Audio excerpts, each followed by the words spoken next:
হে welcome, আমি আত্রেয়ী। আর এই যে হচ্ছে এটা আমার ছোট্ট বাগান। আমার বাগানে অনেক রকমের ফুল গাছ রয়েছে, তার মধ্যে তোমাদেরকে কিছু কিছু আছে যেগুলো দেখাই। এটা হচ্ছে জিনিয়া, যেটা হচ্ছে পিঙ্ক ভ্যারাইটির, খুব সুন্দর লাগছে। আর এটা কয়েকদিন পুরনো, তাই এই জন্য কালারটা ফেড হয়ে গেছে। এটা কালকে ফুটবে, তাই কত সুন্দর লাগছে দেখো। আর এখানে হচ্ছে শুকনো, এটা থেকেই বীজ তৈরি হয়। এই ফুলগুলো রেখে দিলে বীজ তৈরি হয়ে যায়। আর আমি ওই বীজ থেকে এত গাছ করেছি। আর ফুলের কালারগুলো কতটা ব্রাইট না! আর ফুলগুলো না, একটাই বিশেষত্ব, এটা না যত দিন যাবে কালার চেঞ্জিং হয়ে ফুটবে একরকম, তারপরে যখন শুকিয়ে যাবে তখন এক কালার হয়ে যায়। তাই আমার খুব ভালো লাগে এই জিনিয়া ফুলগুলো।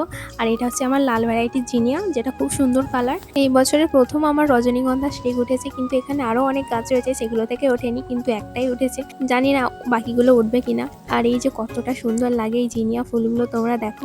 এখানে আমার আরো অনেক গাছ আছে, সেগুলো মিলিয়ে সবটা এত সুন্দর দেখতে লাগে না, আমার মনটা পুরো ভরে যায়। এটা হচ্ছে যে শীতের গ্যাজেনিয়া, যেটার ফুলটা খুবই সুন্দর।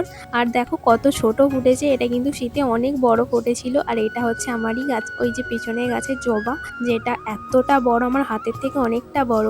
এটা কিন্তু দেশি জবা, কোনো হাইব্রিড জবা না। আর সাধারণত দেশি জবা এত বড় হয় না। আর এই ফুলটা আমার হাতের থেকে অনেকটাই বড়। আজকের মতো এইটুকুই, দেখা হচ্ছে পরবর্তী ভিডিওতে। তোমরা সবাই ভালো থেকো, টাটা।